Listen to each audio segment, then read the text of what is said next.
Selamat datang di channel Simar Imam. Sembari mendengarkan tinggalkan like dan komentarnya bosku.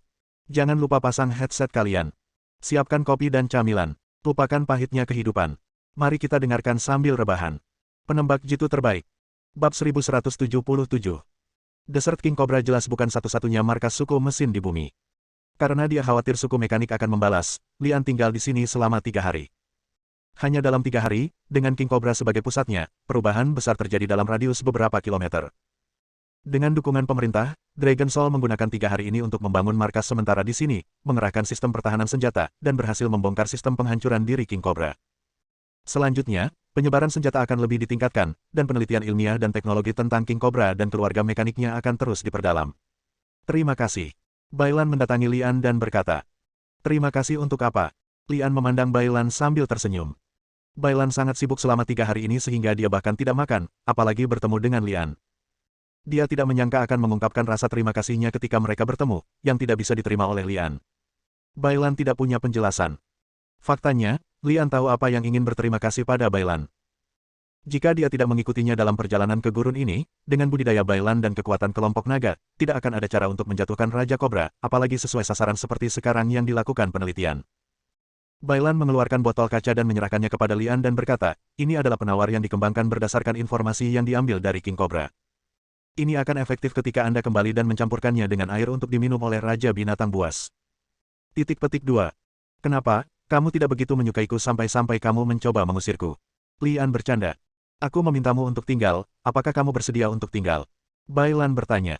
Lian menghela nafas pelan, mengulurkan tangan untuk mengambil botol itu dan berkata, orang-orang itu pasti berada pada level tertentu. Orang tuaku sendiri tidak bisa menjaga Gunung Suci Wangu. Jika aku tidak kembali, aku tidak tahu masalah apa akan terjadi di sana. Bailan tidak berkata apa-apa, tapi ada sedikit kekecewaan di wajahnya. Jika kamu benar-benar ingin aku tinggal, bagaimana kalau aku segera kembali setelah aku mengirimkan penawarnya? Kata Lian sambil tersenyum. Tidak perlu. Aku tahu kamu sedang terburu-buru untuk kembali, jadi aku tidak akan menahanmu di sini. Bailan berkata dengan dingin, berbalik dan pergi sebelum dia selesai berbicara. Bailan. Lian tidak bisa menahan diri untuk tidak berteriak. Bailan berhenti sebentar, tapi tidak menoleh ke belakang. Dia hanya bertanya, apakah ada hal lain? Jika kamu butuh bantuan, beritahu aku. Apapun yang aku lakukan, aku akan datang. Lian berjanji. Aku tahu. Bailan menjawab dengan lembut dan terus berjalan ke depan. Melihat sosok Bailan yang pergi, Lian bergumam dalam hatinya, gadis ini jelas tidak ingin aku pergi, tapi sepertinya dia masih ingin aku segera pergi.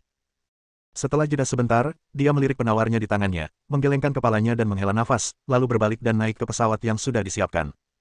Setelah pesawat lepas landas, Bailan berjalan keluar dari sudut dan melihat ke langit. Dia tidak menghela nafas sampai dia tidak bisa melihat pesawat itu sama sekali.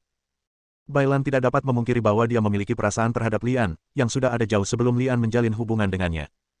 Namun, saudara laki-laki Bailan meninggal di tangan Lian. Meskipun Bailan secara belak-belakan mengatakan bahwa dia tidak lagi memiliki hubungan apapun dengan keluarga Bai, dapatkah hubungan darah diputuskan hanya dengan satu kata? Dia dan Ang Li ditakdirkan untuk menjadi Romeo dan Juliet dalam film realitas, tetapi mereka ditakdirkan untuk bersama. Lian tidak terlalu banyak berpikir. Perasaannya terhadap Bailan sepenuhnya berasal dari rasa tanggung jawab. Keduanya memiliki hubungan, dan bahkan jika Bailan tidak mengatakan apapun, dia harus memikul tanggung jawab ini. Pesawat itu menerbangkan Lian langsung di atas Gunung Suci Wangu, dan Lian melompat langsung dari udara dan mendarat di puncak Gunung Suci Wangu. Melihat ke bawah, Lian menemukan bahwa seluruh Gunung Suci Wangu dipenuhi dengan rasa tegang. Setiap raja binatang bersenjata lengkap seolah menghadapi musuh yang kuat, dan dia tidak bisa menahan senyum pahit di dalam hatinya. Raja binatang buas ini benar-benar ketakutan, kalau tidak mereka tidak akan seperti ini. Diperkirakan tidak ada satupun dari mereka yang bisa tidur nyenyak sejak dia pergi. Siapa yang berani masuk ke istana kerajaanku? Dengan teriakan nyaring, bayangan hitam keluar, diikuti oleh lebih dari selusin binatang dari berbagai jenis. Raja manusia. Raja banteng hitam yang sedang berlari di depan tiba-tiba mengerem hingga berhenti dan berteriak dengan berlinang air mata. Raja manusia, kamu akhirnya kembali. Aku, si hitam tua, mengira kamu bah. Raja manusia, jangan salah paham, Lao Hei, aku tidak pernah meragukan karaktermu. Jika kamu tidak percaya padaku, tanyakan pada orang-orang ini, Lao Hei. Apakah aku selalu berjanji padamu bahwa Raja Manusia tidak akan pernah meninggalkan kita sendirian, dan pasti akan menemukan cara untuk memulihkan kultivasi kita? Benar. Raja Manusia, kamu akhirnya kembali. Kamu sangat merindukan kami akhir-akhir ini. Raja Manusia, Kakak Niu tidak berbohong. Kami selalu percaya bahwa kamu akan kembali. Binatang buas di belakang semuanya berteriak, tidak peduli apakah Raja Sapi Hitam berbohong atau tidak, mereka semua tahu bahwa mereka harus mengikuti kata-kata Raja Sapi Hitam saat ini. Raja Manusia, apakah kamu sudah menemukan cara untuk menyelamatkan kami? Raja Sapi Hitam mendekat dan bertanya dengan hati-hati. Tidak. Jawab Lian. Ah. Raja Sapi Hitam tiba-tiba duduk di tanah seperti balon kempes. Kenapa? Aku belum menemukan cara, jadi kamu tidak mau menyambutku kembali. Lian sengaja bertanya dengan wajah datar. Raja Sapi Hitam segera bersorak dan berkata sambil tersenyum, Raja Manusia, apa yang kamu bicarakan? Gunung Suci Wangu ini adalah Gunung Suci Wangu lamamu. Siapa yang tidak berani menyambutmu kembali? Aku, hei tua, akan menjadi pertama yang berbicara denganmu. Ini belum berakhir. Selain itu, hanya karena aku tidak menemukan cara kali ini bukan berarti aku tidak akan menemukan cara lain kali. Raja Manusia, saya yakin Anda dapat membantu kami memulihkan kultivasi kami. Niu-niu. Lian memutar matanya dan berteriak. Niu-niu. Raja Sapi Hitam terkejut sesaat. Dia tidak menyadari bahwa dia memanggil dirinya sendiri. Setelah menyadarinya, dia mengerutkan kening dan berkata, Raja Manusia, mengapa kamu mengganti namaku lagi? Oh, maaf, Maverick. Lian memanggil dengan lembut. Anak sapi. Raja Sapi Hitam mengerutkan kening dan berpikir sejenak, lalu berkata sambil meringis, Raja Manusia, menurutku kamu harus memanggilku Niu-niu. Black Maverick, pergi dan beritahu semua orang bahwa aku kembali dan kumpulkan semua binatang itu. Perintah Lian. Anak Sapi Hitam. Raja Sapi Hitam merasa bahwa menyebutnya sekali tidak sebaik sekali, tetapi dia tidak berani mengajukan keberatan apapun, jika tidak, dia tidak akan tahu apa sebutan Lian. Raja Manusia, mengapa kamu mengumpulkan semua orang? Raja Sapi Hitam bertanya dengan ragu. Lian meletakkan tangannya di belakang punggungnya, menggelengkan kepalanya dan menghela nafas, meskipun kali ini saya tidak dapat menemukan cara untuk memulihkan kultivasi Anda, saya mendapatkan penawarnya, yang seharusnya dapat mendetoksifikasi Anda. Ah! Mata Raja Sapi Hitam membelalak dan dia menatap Lian dengan tidak percaya. Jika Anda mendapatkan penawarnya, bukankah itu berarti Anda dapat melanjutkan kultivasi Anda? Raja Manusia, kamu tidak berbohong padaku, kan? Apa, kamu tidak percaya padaku? Yah, botol penawar racun ini awalnya terbatas, jadi sebaiknya kamu mengambil bagianmu dan memberikannya kepada Raja Binatang lainnya. Lian mengeluarkan botol penawarnya dan mengocoknya, tampak kasihan. Jangan ganggu aku. Raja Manusia, tunggu saja, aku akan segera memanggil semua manusia dan binatang. Sebelum Raja Sapi Hitam selesai berbicara, dia mengangkat kakinya dan melarikan diri. Bab 1178. Setelah Raja Binatang meminum penawar yang dibawa kembali oleh Lian, tingkat budidaya mereka perlahan mulai pulih. Setelah 1 hari, mereka semua kembali ke tingkat budidaya semula. Merupakan kebahagiaan besar bagi para Raja Binatang untuk mendapatkan kembali budidaya mereka yang hilang. Oleh karena itu, mereka harus mengadakan karnaval selama 3 hari 3 malam untuk mengungkapkan rasa terima kasih mereka kepada Lian dan yang lainnya. Ini adalah acara besar, namun Kepala Biara Shaolin tidak hadir. Bagaimanapun, dia adalah seorang biksu.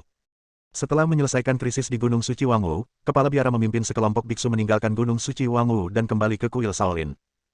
Pada malam kedua karnaval, di sisi puncak Gunung Wangu, seekor kambing dengan tingkat budidaya hanya Raja Bela Diri tingkat 9 dan seekor babi hutan dengan tingkat budidaya Kaisar tingkat pertama sedang menjaga gua. Brokebak Knife dan Meng Chun Seng dipenjara di dalam gua. Budidaya mereka telah disegel oleh Lian, jadi tidak perlu khawatir. Yang pasti Broken Back Knife dan Meng Chun Seng bukan dari suku mesin. Mengenai asal-muasal kedua orang tersebut, Lian tidak bebas untuk menyelidikinya untuk sementara waktu, jadi dia mengurung mereka untuk sementara di sini. Saudara babi, mengapa kita berdua sangat tidak beruntung? Saudara-saudara yang lain sedang mengadakan pesta, tetapi hanya kita yang tertinggal di sudut ini. Kambing itu menggerutu, meraih wortel dan menggigitnya. Matanya menatap penuh kerinduan pada cahaya api yang datang dari puncak gunung seberang, dan samar-samar suara karnaval membuatnya terasa gatal. Babi hutan meneguk sebotol anggur, menyeka mulutnya dan berkata, aku bilang kamu harus puas. Jika Raja Manusia tidak menemukan penawarnya dan membantu Anda dan saya memulihkan kultivasi kita, kita mungkin akan menjadi makan malam. Tahukah Anda siapa yang ditahan di dalam? Itu adalah master yang telah mengalahkan Raja Macan Tutul dan Raja Harimau di alam Kaisar tingkat 6. Raja Manusia mengizinkan Anda dan saya datang ke sini untuk menjaga Anda banyak keluhan. Petik 2. Kambing itu memiliki senyuman kering di wajahnya, dan dia masih memiliki rasa takut ketika mengingat hari ketika Husuo memimpin anak buahnya untuk menyerang Gunung Suci Wangu. Saudara babi, kamu mengajariku pelajaran yang benar. Kamu mengajariku pelajaran yang benar. Aku terlalu tidak puas. Ketahuilah bahwa kamu salah. Awasi mereka baik-baik, aku akan pergi ke sana dan buang air kecil. Babi hutan itu minum terlalu banyak, bangkit dari tanah dan terhuyung ke depan. Kambing itu menatap pantat babi hutan yang menggeliat, muntah ke tanah dengan sangat tidak senang, dan berbisik dengan suara rendah, hanya saja tingkat kultivasi Anda sedikit lebih tinggi dari saya, tetapi Anda selalu bertindak seperti bos. Sial, saat aku menerobos ke alam kaisar tingkat pertama, kamu akan bisa melihatku. Engah. Terdengar suara pelan, dan pada saat yang sama, kambing itu merasakan sesuatu bergetar di depannya, dan berhenti mengikuti babi hutan itu. Ah, kakak babi, kamu. Apakah kamu mendengar itu? Aku baru saja bercanda denganmu. Kamu akan selalu menjadi babi baikku. Babi. Kambing itu mulai menggigit lidahnya sebelum dia selesai berbicara. Kepala babi hutan itu tiba-tiba berguling ke tanah, dan darah muncrat dari lehernya. Kemudian terdengar suara, ledakan, dan tubuh besar babi hutan itu menghantam tanah. Pemandangan ini hampir membuat kambing itu ketakutan, dan terlihat jelas di dalam hatinya bahwa ada invasi musuh. Aku tahu aku mengetahuinya, tapi kambing itu berdiri tak bergerak. Ia bahkan tidak melihat dengan jelas bagaimana babi hutan di alam kaisar tingkat pertama mati. Bagaimana ia bisa menjadi tandingan musuh jika hanya di alam raja bela diri? Kambing itu ingin memberi peringatan, namun tubuhnya terasa seperti bukan miliknya dan tidak bisa dikendalikan. Seorang lelaki kuat yang membawa pedang lebar berjalan keluar di bawah sinar bulan, memancarkan aura kuat di setiap langkah yang diambilnya, yang membuat kambing itu kewalahan dan membuatnya tidak bisa bernapas. Pisau besar itu agak aneh, tidak ada ujungnya dan tampak seperti pisau patah. Kambing itu yakin darah di pisau itu milik babi hutan. Gulu. Tenggorokan kambing itu bergerak, anggota tubuhnya melunak, dan ia berlutut di tanah. Kepalanya langsung terbentur ke tanah dan berkata dengan suara gemetar, "Jangan bunuh aku. Aku bersedia menjadi budak. Tolong jangan bunuh aku. Aku bersedia menjadi budak. Tolong jangan bunuh aku." Sebuah cibiran muncul di sudut mulut pria kuat yang memegang pisau patah itu. Dia mengangkat pergelangan tangannya dan pisau patah di tangannya memancarkan energi pedang tajam untuk membunuh. Kambing malang itu bahkan tidak memiliki pertahanan sedikit pun, dan dipotong menjadi daging oleh energi pedang yang kuat, berceceran kemana-mana. Sehat. Desahan lembut terdengar dari belakang pria kuat itu, diikuti oleh seseorang yang berkhotbah. Kamu telah menghancurkan seekor domba gemuk seperti ini. Bukankah lebih baik menyerahkannya pada kedua keponakanmu untuk memulihkannya? Pria kuat itu mengerutkan kening, tetapi tidak menoleh ke belakang. Sebaliknya, dia mendengus dan berkata, "Meng, jika kamu tidak senang denganku, mengapa kamu tidak mengambil tindakan sendiri?" Cek, cek. Dengan tawa yang aneh, seorang pria anggun yang memegang kipas kertas muncul di samping pria kuat itu. "Kak Duan, kenapa kamu harus marah? Aku hanya mengatakan yang sebenarnya. Apakah kamu tidak ingin membantu keponakanmu menjadi lebih baik?" Duan Tian mendengus lagi, melihat kembali ke puncak gunung lainnya dan berkata, "Berbicara tentang mengisi kembali tubuh, bukankah ada bahan yang lebih baik di sana?" Meng Dongfang berkata sambil tersenyum, "Sepertinya tujuan saudara Duan datang hari ini sama dengan tujuan Meng. Dia ingin meratakan gunung suci Wangwu dan membunuh binatang buas itu. Siapapun yang berani memenjarakan saya dan menghancurkan keluarganya tentu harus membayar harganya." Duan Tian berkata dengan suara dingin, lalu melirik ke arah Meng Dongfang dan berkata dengan suara yang dalam. "Meng, semua yang ada di Gunung Suci Wangwu ini bisa diberikan kepadamu, tapi aku harus mengambil kembali anak laki-laki bernama Li itu. Dari kepala keluarga. Kata-kata kepala keluarga Duan adalah untuk kamu dengarkan. Ini bukan giliranmu untuk memerintah Meng." Meng Dongfang tiba-tiba berhenti tersenyum dan berkata. Wajah Duan Tian menjadi gelap, pisau patah sudah diletakkan di dadanya, dia menatap Meng Dongfang dan berkata, "Meng, maksudmu kamu berencana menjadi musuhku?" "Musuh?" Meng Dongfang mencibir. Anak laki-laki itu adalah orang yang melarikan diri dari Pulau Fuseng. Perintah Fuseng mungkin ada padanya. Melalui dia, dia bisa mendapatkan kekuatan langit berbintang. Ini bukan lagi rahasia. Saya jamin keluarga lain juga tertarik dengan anak itu. Apakah menurut Anda keluarga Anda bisa menelan lemak ini? Mata Duan Tian menyipit menjadi garis tipis, dan niat membunuh di tubuhnya menjadi semakin kuat. Meng Dongfang tersenyum dan berkata, "Saudara Duan, menurut saya kita tidak boleh membuang waktu di sini. Bagaimana dengan ini, siapapun yang menjatuhkan anak itu terlebih dahulu akan membawanya pergi, dan orang lain tidak boleh ikut campur." Petik 2. Oke, itu kesepakatan. Duan Tian mengangkat tangannya dan melakukan tos pada Meng Dongfang sebagai sumpah. "Saudara Duan, pintu sel ini sepertinya dibatasi oleh formasi. Saya ingin Anda menggunakan Duan Jiadao untuk menggunakan pintu sel." Duan Tian mendengus dingin, mengetahui bahwa Meng Dongfang tidak mampu mendobrak pintu penjara, dia hanya menggunakan dirinya sebagai tenaga kerja. Dengan ledakan, Duan Tian menggunakan kekerasan untuk langsung mendobrak pintu penjara tempat Lian telah melewati batasan tersebut. Di puncak gunung lainnya, Lian sedang menerima roti panggang dari Raja Sapi Hitam. Tiba-tiba dia merasa batasan formasi yang dia tetapkan telah dilanggar. Dia melemparkan gelas anggur di tangannya dan berteriak, "Tidak, seseorang telah menyerbu." Bab 1179. Brokebak Knife dan Meng Chunseng berhasil diselamatkan. "Paman." Meng Chunseng memanggil dengan penuh kasih sayang begitu dia melihat Meng Dongfang. "Nak, kemarilah." Perintah Meng Dongfang. Di sisi lain, Duan Beidao berjalan langsung ke arah Duan Tian dan berlutut di tanah, berkata dengan ekspresi menyalahkan diri sendiri di wajahnya, "Saya telah mempermalukan keluarga Duan." "Kamu juga tahu bahwa kamu telah mempermalukan keluarga Duan." Duan Tian mendengus dingin dan terus berbicara. Namun, kali ini kamu adalah berkah tersembunyi. Kamu memancing pencuri kecil yang melarikan diri dari Pulau Fuseng. Kepala keluarga telah memberimu pujian. Anda akan membantu saya menangkap pencuri kecil itu nanti. Saya yakin tuan rumah tidak akan menyalahkan Anda lagi setelah kami kembali. Ya, jawab Broken Back Knife dengan tangan terangkat. Bangun. Perintah Duan Tian dan matanya tertuju pada Meng Dongfang. Saya melihat Meng Dongfang memegang sepotong batu delima di tangannya, dan meletakkannya di punggung Meng Chunseng. Batu delima itu memancarkan kilau merah dan menyinari tubuh Meng Chunseng penanaman. Terima kasih, Paman Ketiga. Meng Chunseng berkata dengan gembira. Keluargaku, terima kasih untuk apapun. Namun, kamu juga telah mendengar bahwa Lian juga harus dimenangkan oleh keluarga Meng kita.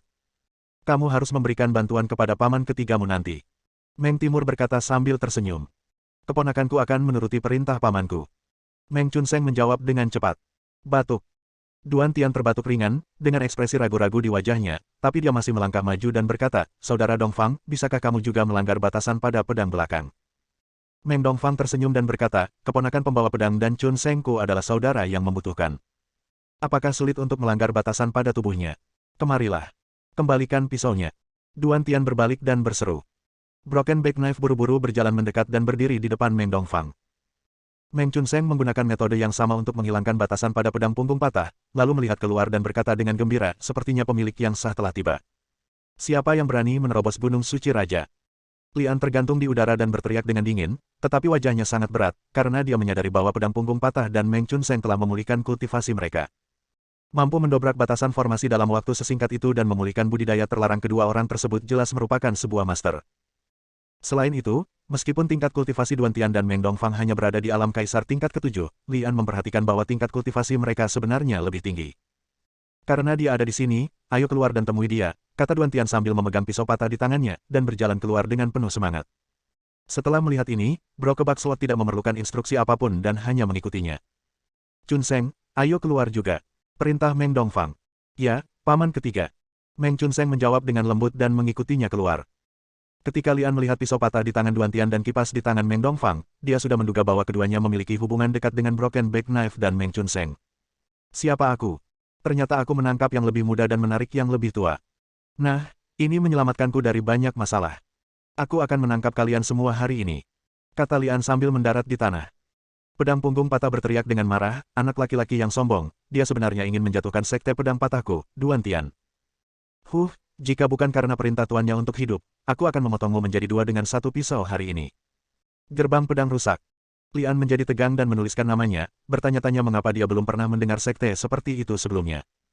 Tampaknya setelah perubahan di dunia, banyak keluarga dan sekte bangsawan tersembunyi muncul kembali. Anak ini agak jahat. Meng Chunseng bahkan tidak bisa melewati satu gerakan pun di bawah tangannya. Duan Beidao mengingatkan Duan Tian dari belakang. Duan Tian dan Meng Chunseng belum pernah bertemu satu sama lain, tetapi mereka mengetahui kekuatan keluarga Meng. Terutama ketika mereka melihat bahwa tingkat kultivasi Meng Chunseng satu tingkat lebih tinggi daripada pedang punggung patah, dia tahu bahwa dia termasuk yang lebih muda. Generasi keluarga Meng. Melihat Lian lagi, dia jelas hanya berada di alam kaisar tingkat kelima, tapi dia mengalahkan Meng Chunseng dengan satu gerakan. Demikian pula Meng Dongfang juga sangat terkejut. Dia awalnya mengira Meng Chunseng adalah master di sini, tetapi dia tidak menyangka akan dikalahkan oleh Lian, yang budidayanya tidak sebaik miliknya. Ketika dia mengira Lian bisa melarikan diri dari Pulau Fuseng, dia berhati-hati. Chunseng, apakah kamu mengatakan yang sebenarnya saat mengatakan pedang di punggungmu? Wajah Meng Chunseng sedikit merah karena malu, tetapi dia tidak berani berbohong. Dia buru-buru mengangkat tangannya dan berkata, Paman Ketiga, keponakanku jatuh ke dalam perangkap orang itu karena dia ceroboh, tetapi dia memiliki beberapa keterampilan. Jadi begitu. Meng Dongfang mengangguk ringan, lalu tersenyum pada Duan Tian dan berkata, Saudara Duan, bukankah kepala keluarga Duan memberi Anda perintah? Kalau begitu saudara, saya akan memberi Anda kesempatan ini. Jika Anda dapat menangkapnya, saudara, saya akan melakukannya, jangan pernah berjuang untuk itu. Duan Tian jelas tahu bahwa Meng Dongfang ingin memanfaatkannya untuk mencari tahu tentang Lian, tapi dia tidak tahu. Bagaimanapun, kepala keluarga Duan memberinya perintah bahwa dia harus mengambil kembali Lian. Untuk mengambil langkah mundur, jika Meng Dongfang menangkap Lian terlebih dahulu, tidak akan mudah baginya untuk mengambil Lian dari Meng Dongfang. Setelah berpikir sejenak, Duan Tian mengangkat tangannya dan berkata, karena saudara Dongfang berkata demikian, saya lebih memilih menaatinya daripada menaatinya. Namun, mohon tepati janjimu, saudara Dongfang. Jika saya cukup beruntung memenangkan anak itu, maka saudara Dongfang pasti tidak akan mampu bersaing dengan saya, jika tidak, keluarga Meng akan tidak jujur. Meng Dongfang tersenyum dan berkata, Saudara Duan, tidak perlu memprovokasi saya. Ini bukan hari pertama Anda bertemu dengan saya, Meng Dongfang. Kapan saya, Meng Dongfang, pernah mengingkari janjiku? Sejak saya bilang saya menang, saya tidak akan bersaing dengan Anda, saya tidak akan pernah bersaing dengan Anda. Perjuangkan, jangan ragu untuk mengambil tindakan. Oke, Duan akan mempercayai Saudara Dongfang sekali saja. Teriak Duan Tian. Paman ketiga. Meng Chunseng berteriak cemas, sangat takut Duan Tian akan mengambil Lian. Namun Meng Dongfang tersenyum dan menggelengkan kepalanya, memberi isyarat kepada Meng Chunseng untuk tidak terlalu banyak bicara, hanya berdiri di samping dan menonton. Setelah penundaan seperti itu, Raja Sapi Hitam datang bersama semua Raja Binatang Buas, dan dia, Raja Macan Tutul, dan Raja Harimau adalah orang-orang yang berlari di depan. Raja Manusia, aku, Lao Hei, ada di sini. Raja Sapi Hitam berteriak keras dari jarak jauh. Dia memelototi Duan Tian dan kelompoknya dengan sepasang mata banteng dan berteriak. Kamu pencuri kecil, kamu berani menerobos Gunung Suci Wangwu. Kenapa kamu tidak melakukannya? Kamu cepatlah saat aku melihatmu, kakek Niu. Berlutut. Saudara Niu, ayo bantu kamu. Raja Macan Tutul dan Raja Harimau bergegas maju bersama. Duan Tian mengerutkan kening dan tiba-tiba menyadari bahwa dia benar-benar telah ditipu oleh Meng Dongfang. Jika Anda ingin mengambil tindakan terhadap Lian, Anda harus menangkap Raja-Raja Binatang Buas ini terlebih dahulu. Meskipun dia tidak takut dengan Raja Binatang Buas ini di dalam hatinya, menjatuhkan begitu banyak Raja Binatang Buas pasti akan menghabiskan banyak uang dan merupakan pekerjaan tanpa pamrih. Meng Dongfang, sebaliknya, berdiri di belakang tanpa niat mengambil tindakan, menunggu untuk memanfaatkan kesempatan. Setelah memikirkan hal ini, dada Duan Tian naik turun, dan dia sangat marah hingga ingin mengutuk. Meng Dong tersenyum dan berdiri di belakang dengan santai menunggu untuk menonton pertunjukan. Bab 1180. Kembali ke gunung, kamu pergi ke belakang untuk istirahat dulu. Duan Tian memberi perintah, lalu mengambil beberapa langkah ke depan dengan pisau yang patah. Bilahnya membuat tanda yang dalam di tanah. Dia menatap Lian dan Raja Binatang Buas dan bertanya dengan dingin. Binatang mana yang muncul lebih dulu? Binatang, apakah kamu yang menjadi binatang itu? Raja Sapi Hitam berteriak dengan marah, lalu berbalik memohon pada Lian. Raja Manusia, biarkan aku menangani bocah tua ini. Lian tahu bahwa terakhir kali Husuo datang ke Gunung Suci Wangwu untuk menimbulkan masalah, Raja Sapi Hitam bahkan tidak memiliki kesempatan untuk mengambil tindakan. Selain itu, dia mengalami depresi karena kehilangan budidayanya beberapa hari yang lalu. Sekarang dia baru saja memulihkan kultivasinya, dia ingin melampiaskan dan pamer. Jadi dia berkata, tidak apa-apa, tapi kamu harus hati-hati, dia tidak mudah untuk dihadapi. Bukankah itu hanya alam kaisar tingkat ke-7? Kakek Niu memiliki tingkat kultivasi yang sama. Bagaimana dia masih bisa takut padanya? Raja Sapi Hitam berkata dengan acuh tak acuh, lalu dia berjalan ke arah Duan Tian dan berkhotbah dengan kepala terangkat. Anak tua, kakek Niumu ada di sini untuk bermain denganmu hari ini. Duan Tian menatap Raja Sapi Hitam dan mendengus dingin, lalu berkata dengan ekspresi jijik, banteng di alam kaisar tingkat ke-7 jarang terjadi. Keluargaku telah dipenjara selama berhari-hari, jadi aku hanya ingin kamu memulihkan diri. Gunakan aku untuk menopang tubuhmu, apakah kamu tidak takut menopangnya sampai mati? Hidung Raja Sapi Hitam dipenuhi asap, dan dia merasa agak bullish. Dia menundukkan kepalanya dan memukul Duan Tian dengan kedua tanduknya. Sebuah cibiran muncul di sudut mulut Duan Tian, dan pisau patah di tangannya mengeluarkan suara mendengung, lalu berubah menjadi bayangan pisau dan menebas ke arah Raja Sapi Hitam. Dalam sekejap, kekosongan itu bergoyang, seolah-olah muncul retakan. Hancurkan langit, apakah mungkin menghancurkan langit? Lian tiba-tiba teringat pada boneka merah muda yang dia temui secara kebetulan di alam rahasia Bodhidharma hari itu. Boneka itu dapat dengan mudah membelah kehampaan dan melakukan perjalanan melalui ruang yang berbeda. Jurus Duan Tian agak mirip, namun terasa sedikit dikerdilkan oleh boneka merah muda yang membelah kehampaan. Terlebih lagi, retakan akibat patah pisau di tangan Duan Tian lebih seperti ilusi. Kemudian menghilang, tidak bisa bertahan sama sekali. Namun langkah ini masih cukup sengit. Hati-hati. Lian memperingatkan. Raja Sapi Hitam tidak bodoh. Di permukaan, dia terlihat seperti sedang berkeliaran dan tidak punya otak sama sekali, tapi jauh di lubuk hatinya dia ketakutan. Begitu melihat serangan ganas lawan, Raja Sapi Hitam segera mengubah serangannya menjadi bertahan dan melompat ke samping. Terdengar suara pop yang tajam, dan sepotong klakson jatuh ke tanah. Raja Banteng Hitam, yang beruntung bisa menghindari gerakan membunuh tersebut, salah satu bagian tanduknya terpotong, membuatnya terasa seperti terbakar. Kamu anak tua, beraninya kamu menghancurkan tanduk tampanku. Hah? Jika kakek Niu tidak memamerkan kekuatannya, kamu akan menjadi vegetarian jika kamu mengira kakek Niu adalah seorang vegetarian. Hari ini kakek Niu akan memberitahumu betapa sapinya adalah. Raja Sapi Hitam meraung dan berguncang, dan tubuhnya menjadi seperti gunung kecil. Gunung itu menjadi sangat padat sehingga semua orang dan binatang harus mundur untuk mempersiapkan pertempuran antara Raja Sapi Hitam dan Duan Tian. Raja Sapi Hitam hanya bertambah besar dan tampak ganas, namun nyatanya tingkat budidayanya tidak meningkat sama sekali. Segera setelah itu, Raja Banteng Hitam melambai kepada Xiangxi sebanyak 3 kali, dan kutu sapi di tubuhnya jatuh ke tanah, dan sapi hitam keluar dengan suara pop, bang, bang. Tanduk sapi hitam ini semuanya patah. Tampaknya transformasi Raja Banteng Hitam menjadi pembasmi kutu sapi sepenuhnya didasarkan pada penampilannya. Dalam sekejap, Raja Banteng Hitam mengumpulkan pasukan Banteng Hitam. Para koboi, ayolah! Teriak Raja Banteng Hitam dengan bangga. Ribuan kuda berlari kencang. Oh, tidak, ini bisa dikatakan sebagai derap 10.000 ekor sapi. Banteng Hitam yang tak terhitung jumlahnya menyerang Duan Tian dalam formasi pertempuran legiun. Duan Tian tiba-tiba melihat begitu banyak Banteng Hitam menyerangnya, dan ekspresinya menjadi tegang. Pedang punggung patah yang berdiri di belakangnya memiliki ekspresi ngeri di wajahnya. Dia takut dengan formasi di depannya dan langsung mundur ke puncak gunung. Ketika Meng Dongfang melihat ini, dia juga takut terluka secara tidak sengaja, jadi dia pun mundur ke tempat yang aman bersama Meng Chunseng. Engah kepulan-kepulan. Dengan pedangnya diangkat dan diturunkan, Duan Tian dapat membunuh 2 hingga 3 ekor sapi jantan hitam sekaligus. Begitu sapi hitam tersebut dibunuh, mereka menghilang tanpa jejak, seperti gelembung yang meledak. Cek, cek. Raja Sapi Hitam tersenyum bangga dan berkata, anak tua, kamu harus bergerak lebih cepat. Kamu tidak bisa membunuh semua kutu di tubuh kakek Niu.